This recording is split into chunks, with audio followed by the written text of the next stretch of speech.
Off in the salty ocean, off where the waves roll free. The sparkling water rises, then crashes to the sea.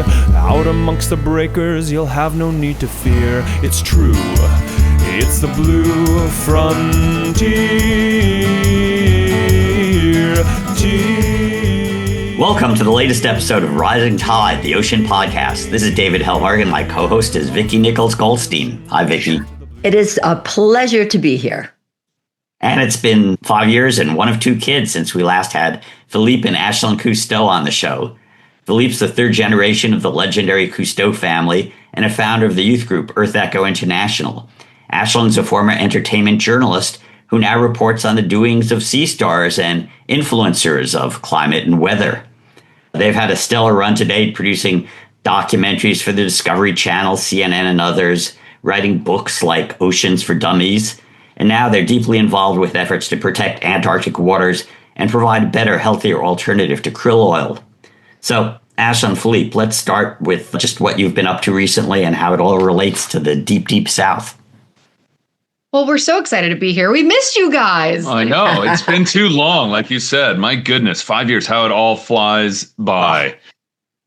You know, we do so much in the ocean space, right? And especially Philippe. I mean, he's literally been in this his entire life. And I've been now in this for over a decade and a half, which sounds crazy.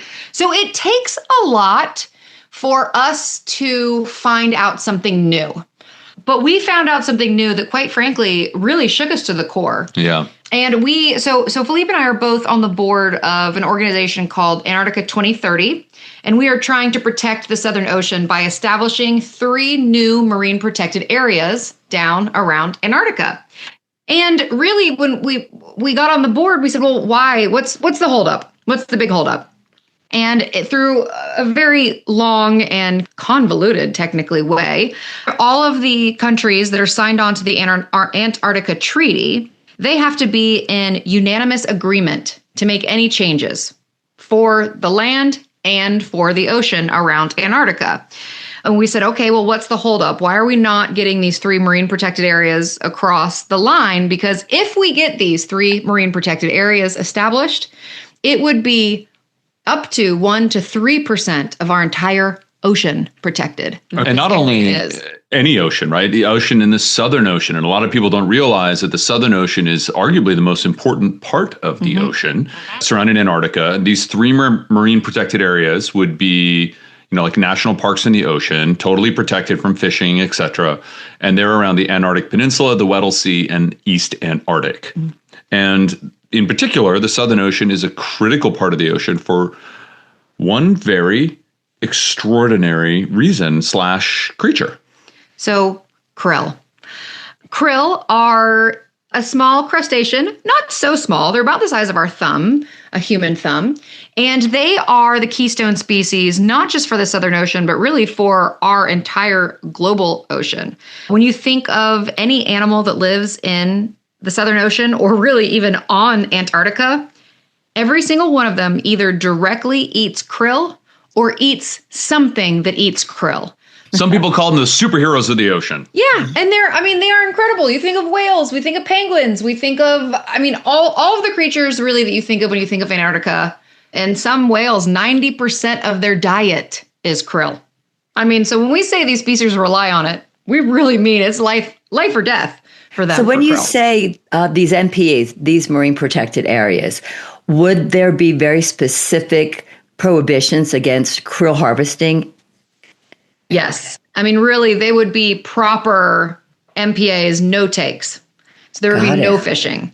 And the largest concentration of krill is around the Antarctic Peninsula. But even before I started to understand all of the nuances, my question, of course, being the journalist, sometimes you just have to ask the obvious question. I said, well, why are we fishing for krill in the first place? What's the point? And someone raised their hand and they said, Ashlan, 70% of the market value for krill that are fished out of the Southern Ocean is for oil that's coming to North America for nutraceuticals, specifically omega-3s. And I said, what? Because, as I know you all know, and many of your listeners know, fish and krill don't make their own omega-3s. they get them by eating algae. So I thought to myself, my God, we are disrupting one of the most incredible ecosystems. We are catching as fast as we can a creature that is critical to the Southern Ocean, that is critical to every creature that lives in the Southern Ocean for omega-3s. And there's a better source because krill, again, they get their omega-3s by eating algae, and so can we. And that's really what kind of set Philippe and I off on this journey. And we're like, look, this is the largest climate catastrophe that no one knows about, because not just talking about creatures, but when we start talking about carbon. Philippe, would you like to do the honors? That realization that krill oil is being used for omega-3s in North America, that it's threatening the entire Antarctic system needlessly, set us on a path about 3 years ago, a quest to try and figure out a solution. So let's pause for a second and talk about the carbon-krill relationship and what that cycle looks like before we fecal strings. Tell us about fecal strings. It all comes down to poop. It's all about poop. There we go. We love talking about animal poop. They're 4 and 6. We all well, but it's not just for kids. I remember a little side story. I remember I was filming in the Arctic, so the other side of the world, with CNN a few years ago, and we were living in unheated tents for about 9 days, filming on the ice in far northern, just south of the North Pole.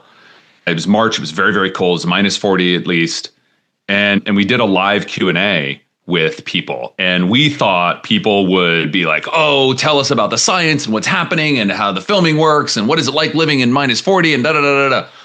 And the main questions we got from people were the fundamentals. Where does your food come from? And how do you go to the bathroom?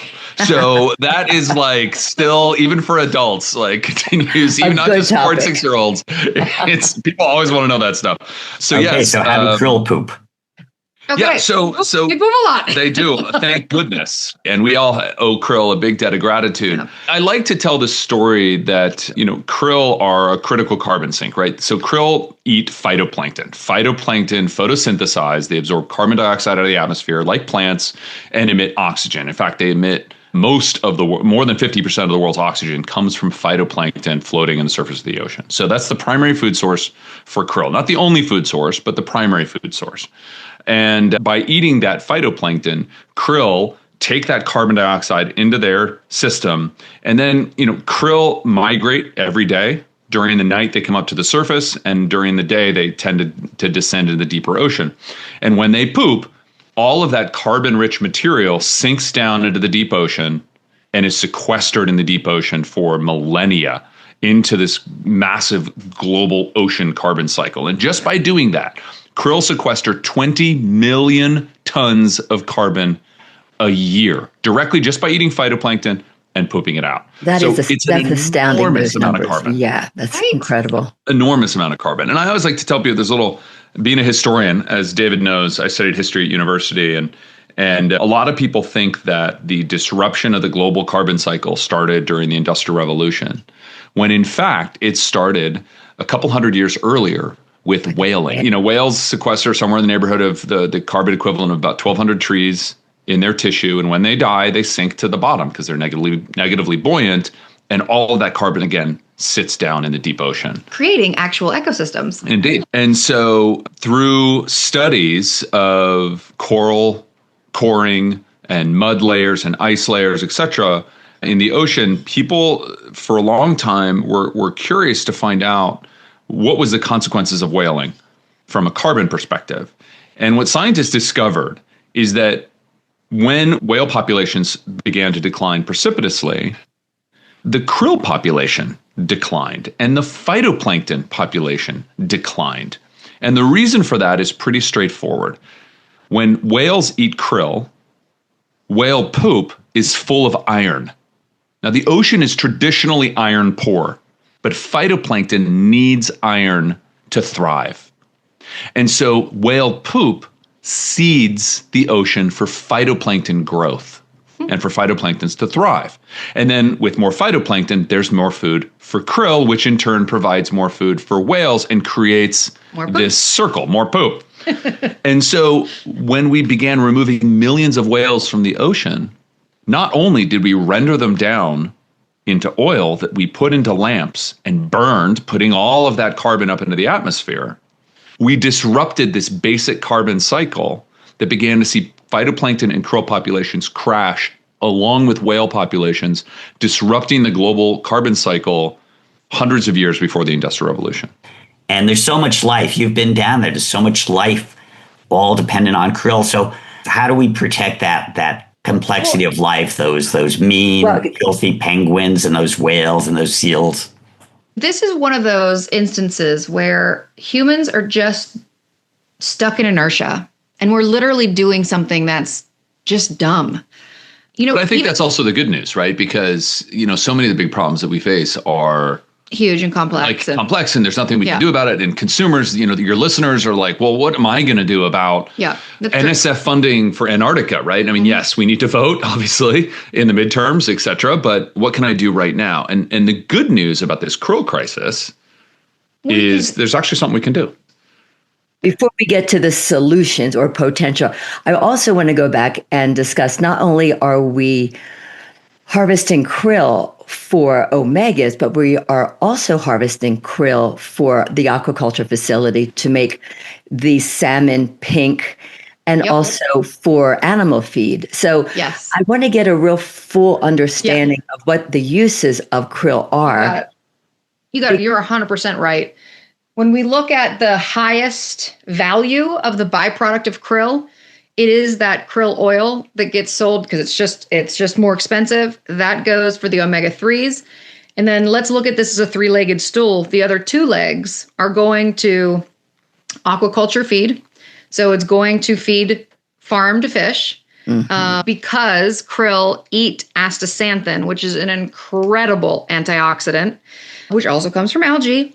That is also what gives them that pink color, makes them healthier. And that's also what in turn makes salmon and flamingos turn pink.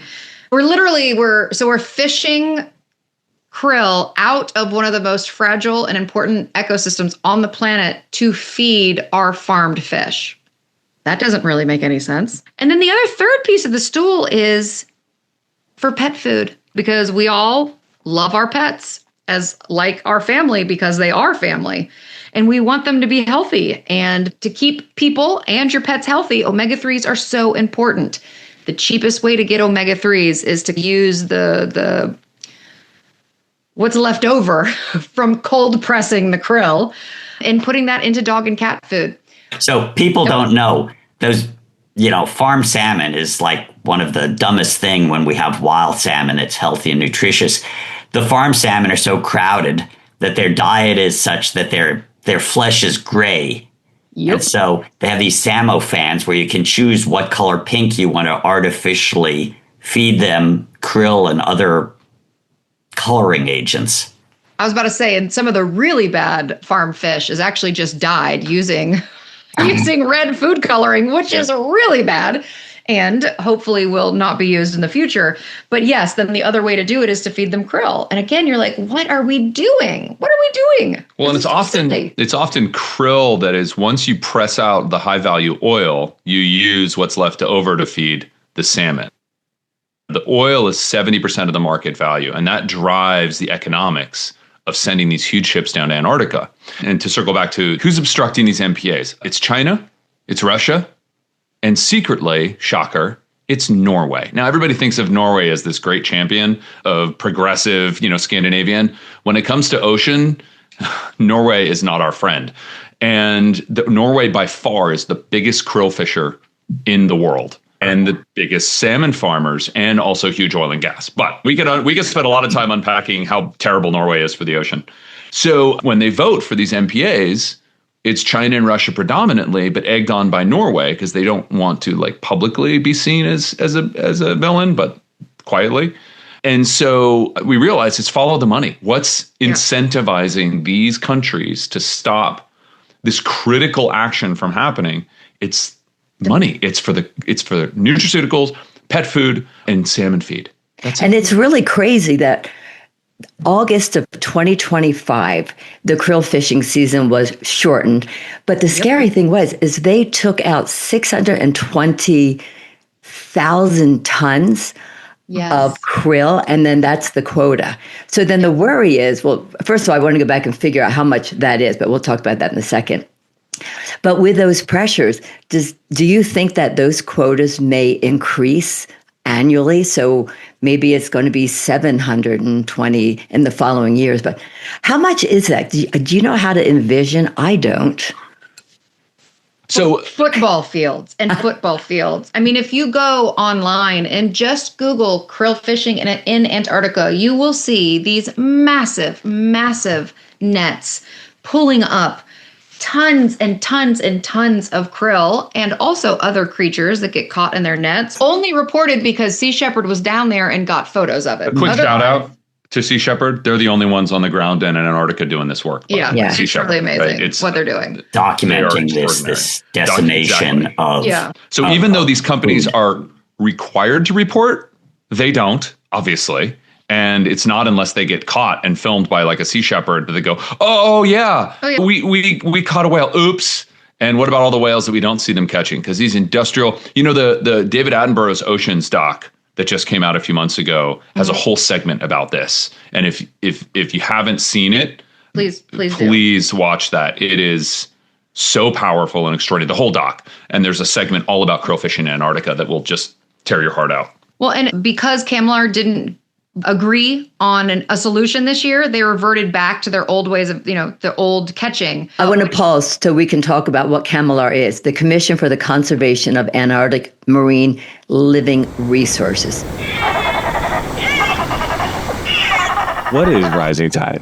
Rising Tide is Blue Frontier's bi-weekly half-hour show that features a diversity of ocean voices from the famous to the fascinating, deep-sea explorers to whale wranglers, Arctic residents to climate justice warriors.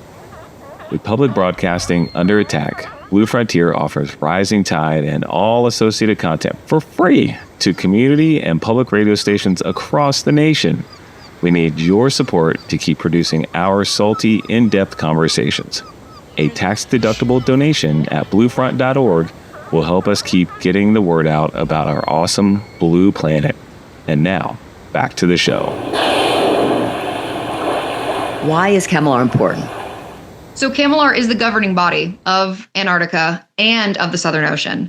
And they are the ones that have to make decisions unanimously. All 26 countries that have a scientific presence in Antarctica, based on the Antarctic Treaty, as I said earlier, they all have a chair or a seat on CAMLR. Yeah. And it has to be unanimous, And so to get these marine protected areas, all 26 nations, including the United States, Russia, China, Norway, Chile, insane.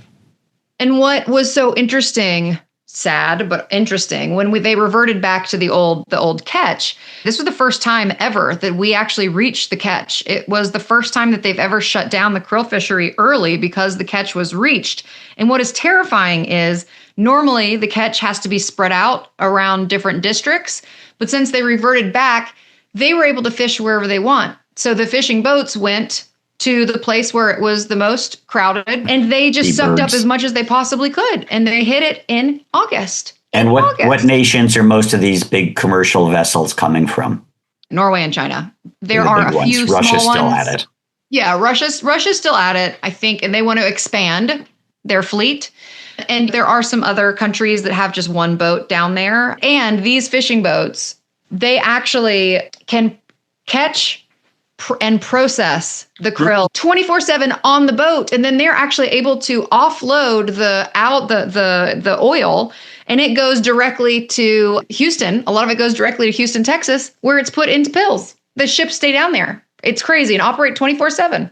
It's frightening. It's frightening that we are going to the extreme ends of our planet to just take out more and more of the food sources that we need to survive as a planet. It's weird to me, people thinking, oh, I'm getting healthy. I'm getting oil from Texas that I'm ingesting. Mm-hmm. And then having fish burps of guilt afterwards. Exactly. And that's, I think, like Philippe said earlier, that is what is terrifying, but also so exciting about this, because the one thing when people feel like they can't make a difference, when they look at the headlines and you just feel so defeated because the planet's literally on fire. This is something that you can do every single day. If people switch their supplements from krill or fish to algae, you are literally saving the ocean every single time you take that pill.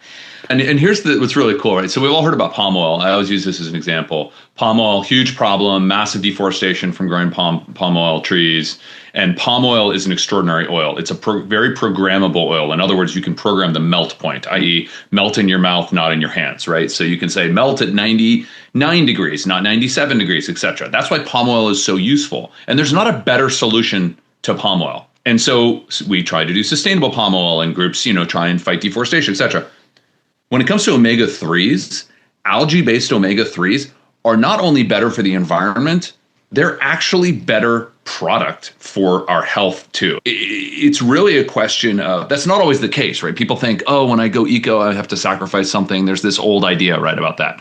That is not the case with omegas, which is why it got us so excited that in this case, there's a better alternative for the consumer. It's more absorbable, so you don't get upset tummy and fish burps like you do with fish oil. It doesn't oxidize and get rancid like fish and krill oil tends to do. It's farmed, so it has none of the toxins. You're not worried about all the junk that's floating in the ocean that's being absorbed by these animals and then ground up with their gut. It's not like they milk the fish or the krill, right? They take the whole animal, they grind up the brain, the guts, the poop, the eyeball, everything into a slurry. And the shell, everything. They press it to get the oil out. Then they use the byproduct. They sell that to aquaculture and things like that, the leftovers. So they press it to get this pretty pill that people take. And instead, with algae, it's farmed, because all you need for algae is CO2, and sunlight. And so it's farmed in big, totally clean, closed loop systems. It's extracted in a similar way that you make kombucha from the algae, the EPA and DHA omega-3s. Yeah. And it is easier for your body to absorb. So when we realized that this, almost was an education problem, meaning people just didn't know that there was a better alternative. We realized that algae oil is just far superior. It's so much better for the ocean. It can literally save Antarctica if we get people off krill, to move the market away from krill and into algae. And also the best thing about it is we can do DHA and EPA omega-3s.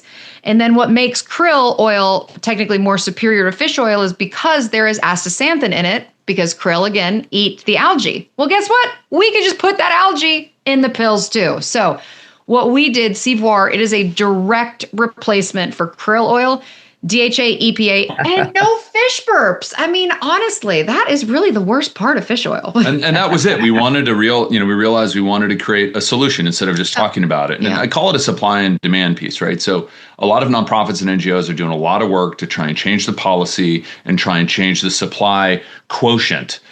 But it's not working very well.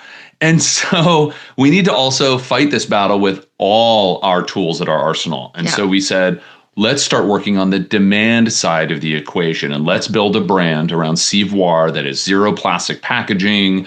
It is compostable, refill pouches. I mean, from soup to nuts, we built a product that is better for the planet and better for us, and let's make that krill replacement. And that's a commercial approach. One of the challenges we face, and David, Vicki, we've talked about this before, is we need to think about commercial and scalable solutions to these problems that can make money. And so it's really about how do we leverage our network, our brand, our legacy to build a brand in SeaVoir that is a better alternative for consumers, that every time they take it, they're making their health better. They're protecting the ocean. And it's like I wrote in 50 Ways to Save the Ocean. When you protect the ocean, you protect yourself. Exactly. I forget who wrote the introduction to that, but I don't remember, Dave. Who was back in the day? We all used to hang out. Different light. His name escapes me. Yeah. How did you come up with a name for your product? SeaVoir. Well, we wanted it to be, Philippe, obviously of French heritage. And so it took us a little while. We wanted it to be sea or ocean related. And I think it came to us in the middle of the night. And we literally both sat up in bed and we were like, SeaVoir, that's it. And so voir in French means to see with your eyes. So the idea is that this is a brand that sees the sea, essentially. Yeah. And we can find it on Google, right? Yeah. Or is there a particular spot that you recommend we check out? Oh, yes, you can. Well, you can go right to our website, SeaVoir.com, SeaVoir. So we are so excited. So we know that we can switch out from fish oil and krill oil. Are there some other things on either a policy level that you would recommend to support and help the ocean? Well, definitely. And I'm sure we say this all the time. I know you both say this all the time. We need to vote the ocean. And this shouldn't be Republican or Democrat, right? And we need to demand, no matter what political persuasion we have, that this is the non-negotiable here. Clean air, clean water, a functioning ecosystem and planet. Doesn't matter if you vote red, blue, purple, green. We all need it. And the one side note that we didn't mention yet, because there's so many things about Antarctica that's so fabulous, but Antarctica, the Southern Ocean, is the coldest part of our planet. It actually drives the ocean conveyor belt. So when we think of our climate and we think of our weather, we have to think about Antarctica. We will not solve the climate crisis without protecting the Southern Ocean. Yeah. And finally, we all have a gift of story. We're all storytellers in our own way, be it on a television show or around the dinner table. It's really important to dial down the acrimony and the accusations and the conflict and have a conversation with people just about some fundamental values that we can all share. And the good news is, and we see this on the Hill, we see this that in politics, that there's a lot of disagreement and still conversation about climate and all these other things. But ocean tends to be something that can bring families and bring people together around the table. And all these things that people care about is maybe we can find things to bring us together and talk about and share and not just keep arguing with each other. And we believe that the ocean is one thing that we can all sit down and agree on. We all love the big blue, so less acrimony and more algae. So maybe watch the David Attenborough Ocean Stock together and then talk about what it means. And how we can all be involved in that protection, because we really need it. Well, this was a delightful conversation with both of you. And thank you so much, Ashlan and Philippe Cousteau, for joining us on the Rising Tide Ocean podcast. Always love it. Thanks for having us. Thank you for joining us on the Rising Tide Ocean podcast. If you enjoyed this episode, don't forget to subscribe on Apple, Spotify, or wherever you listen, and leave us a review or share it with your friends and other ocean lovers. Follow us on Instagram and visit bluefront.org for more updates and additional resources. Rising Tide is a production of Blue Frontier, co-hosted by David Helvarg and me, Vicki Nichols Goldstein of the Inland Ocean Coalition, with production support from Holden Hardcastle of Fluid Studios, Natasha Benjamin, and Nick Paz, and editing services provided by Charles Landon of Studio Cape May. Thanks for listening, and until next time, stay hopeful and stay salty. Off in the salty ocean, off where the waves roll free. The sparkling water rises, then crashes to the sea. Out amongst the breakers, you'll have no need to fear. It's true, it's the blue frontier.